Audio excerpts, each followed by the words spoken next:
In every election. My specialty is communications, specifically analytics as well as digital media. And I and other comrades, other volunteers did get together and say, the one thing that we do need to do is be much more analytical in light of the what's called aerial battle, right? Now we know that if you walked off the street and asked anyone to do the kind of work that we're trying to do, this tracking and media analysis as well as digital analysis and all of that stuff, it would cost a pretty penny, you know. So let's formalize it. Let's go and get sponsorship so we can do this thing, and then we can assist in our own small way, right?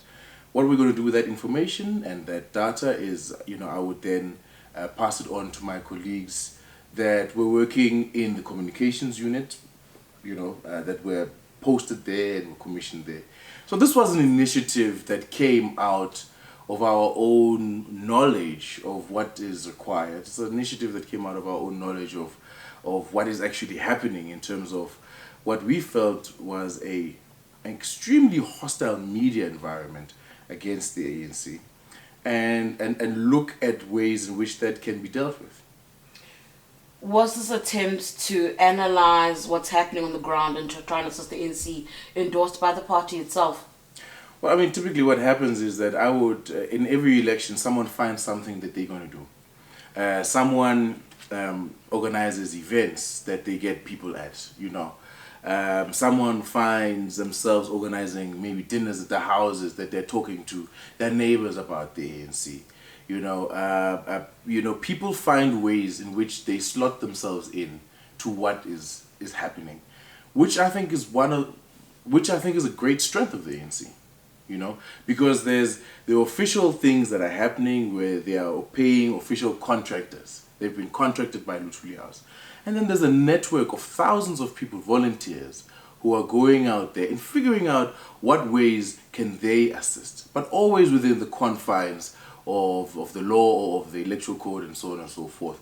That's why you have people going across the country training everybody. This is the manual, these are the messages, and so on and so forth. Knowing that those guys then are going to go and do their own best efforts. That's why it works so well. That's why there's 1,000 eyes and 1,000 feet all the time. People are always applying themselves in a different way.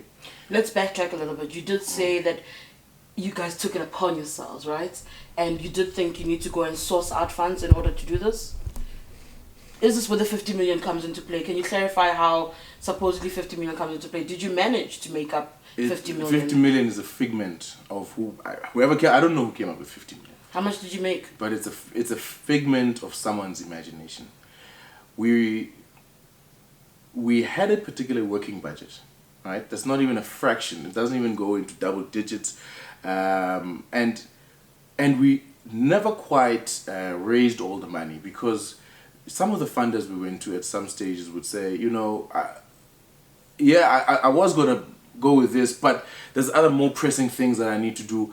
Someone's asked me for money for buses, or someone's asked me for money for t-shirts. It was a real thing, so even in the sponsorship, where if I come to you, TD, and say, I need 50,000 rand, and today you say, come speak to me on Friday. On Friday I come to you and you say, well, I've actually, another group of volunteers came and it seemed much more urgent, but they were going to do much more tangible, much more, I could actually feel it. Whereas, you guys are kind of putting some reports together, some intelligence, so that's the kind of environment that we operate in. And then over a period of time, we said, look, it's clear that the sponsors that we are approaching, or potential sponsors, right, are heavily committed in many different ways. This is, we're not going to be able to raise any more funds. Guys, everybody, let's pick up the pencils. It's been great doing the work. And hopefully we'll be able to do some work in future. Now, one of the things we did do was, and it's an important thing, one of the things that we did do is that some of the people that we contracted, aren't volunteers. They're not aren't necessarily understanding. They say, well, you want us to do this, that's fine. you're gonna have to pay, which is why this thing comes about. But we made sure that when we, even before we started, we had raised enough money to pay people in advance so that if we do get to a point where there's an issue of funding, we can just stop the bus and everybody can alight without, any hard feelings. 50 million and other figures, I really can't speak to those.